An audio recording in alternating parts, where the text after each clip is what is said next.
dot lure, and then everything else is just normal. So just remember his name, and then in okay, whatever. Oh, come on.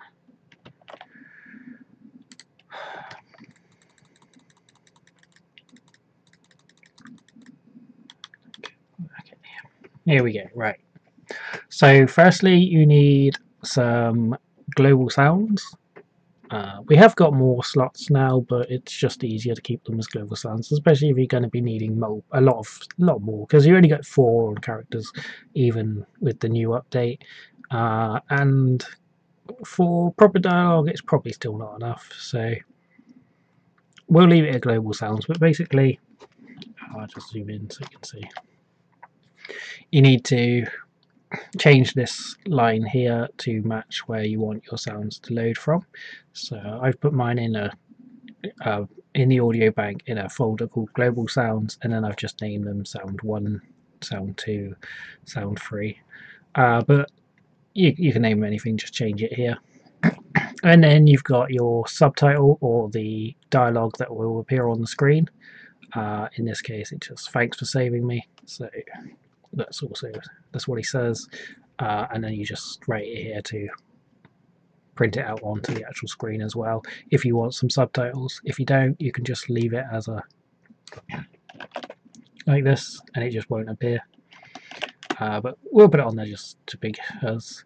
And then you have your volume. I'm just going to set it to 100 for simplicity, but you can change it to 3D, and then it will get quieter if you're further away from the person, but 100 is fine generally. And then you've got your image that you can use, and I'm just going to use this. I just use the same image throughout the entire thing, but basically it's the same as the sound. You just need to make sure that you point it to the right place.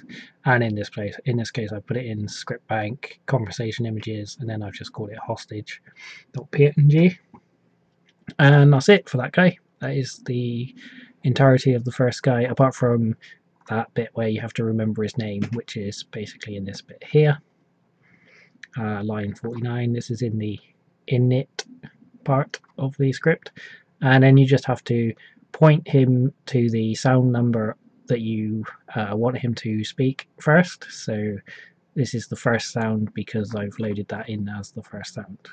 This is sound 1, so you want that number there. And then the next bit down is the max chat number, which is again 1 because he's only going to say 1 line of dialogue. So if you wanted him just to say line 2, this would be 2, and then this would be 2. Because you want him to start at 2 and finish on 2, as in that's the only line he's going to say. If you want to say line 1 and 2, you put 1 and then 2. And then destroy on complete is 1 because we want him to vanish. This is a new thing I added for this script because he's going to go away when we finish talking to him. And then we've got the next guy, which does a little bit more. Actually, we'll talk about 3 and 4 first. 3 and 4 here are exactly the same as number 1. I've just named them slightly differently. I probably didn't even need to do that, but if you wanted different lines of dialogue, just name them differently and do the different numbers in here once you've set up what you want to actually say. But anyway, we're going to go to this guy because he's going to be interacting with the doors. You can see I've got 2 doors here, and that's literally because one of them is going to act like a fake door. Obviously you'd want them to be exactly the same and in exactly the same position, but if in my case, because I want to be able to see the change, I've put them as different doors. But basically this one here is your first door, which is named door 3A. Again, not really important, but you do need to remember it so that you're keeping it the same in everything else. And then I've got a different script called hide in zone object, and this guy is spawned at start yes. And basically all that script is going to do is allow you to return the name that you've given this door, which is in turn used by this object here, which is a hidden object. As you can see, it's got door 3A as its name, so you're referencing that door again. And then in the if used, I've got door 3B. And then spawn at start is no, and hiding object prox, which is hiding object proximity, because you can't do it by zone, because you can't not spawn a zone at start, which is why I wanted this, because obviously you only want this to trigger after you've talked to the guy, or at least I assume you do from the way you said your request, in that you go rescue people and then you're allowed to progress into the level. Whereas if you had a zone here, it doesn't matter whether you've talked to the guy or not, as soon as you get onto the zone that door would spawn, which obviously we don't want to happen. We want to talk to the guy first, so that's why I've had to make a slightly different script. It pretty much does the same thing, but all you need to know is that you need this door name here and this door name here, which is the two doors that we're referencing. So the name is going to be the first door, which is the door that we're going to be destroying, and then the second bit down here is the door we're going to be spawning, which is the blue door in this case. And that's just going to be a standard door.lua, but we've set it to spawn at the start is no, and then copy into that name of the second door, which is door 3B, so that we can actually interact with the door now and then go through it. So if we go into this guy, he's called hostage 2. It's got the same script as the first guy, but his if used is door 3A, which is actually a reference to the barrel and not the door, just to be confusing, but it has to be the same, unfortunately, because we only have one field that we can actually return, which is the name. And rather than do anything really complicated, like try and find commas or full stops and to differentiate between different bits of information, I'm just going to keep it the same because it works fine.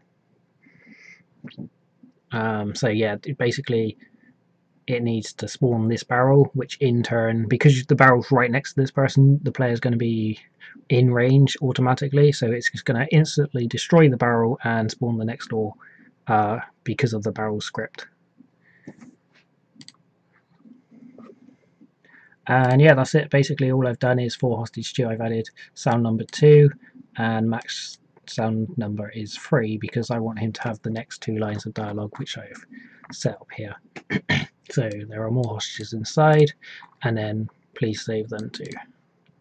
So exactly the same as you've done for number 1, but you just named them, numbered them differently and created them slightly differently. So that is that's all you need to do. It probably sounds a lot more complicated than it really is, but when you're actually putting it down, it's pretty straightforward. You just put down your guy, name him appropriately, and you're pretty much done. And all I've done for these guys is just copied over this guy. But yeah, for this guy, all you need to do is copy his if used field, put it into this thing's name, and then put in door 3B or whatever you want to call it. I've literally just called it 3 because it's leading into hostage 3, but it doesn't really matter as long as you keep them all the same. So we'll just play it again just so you can see those doors.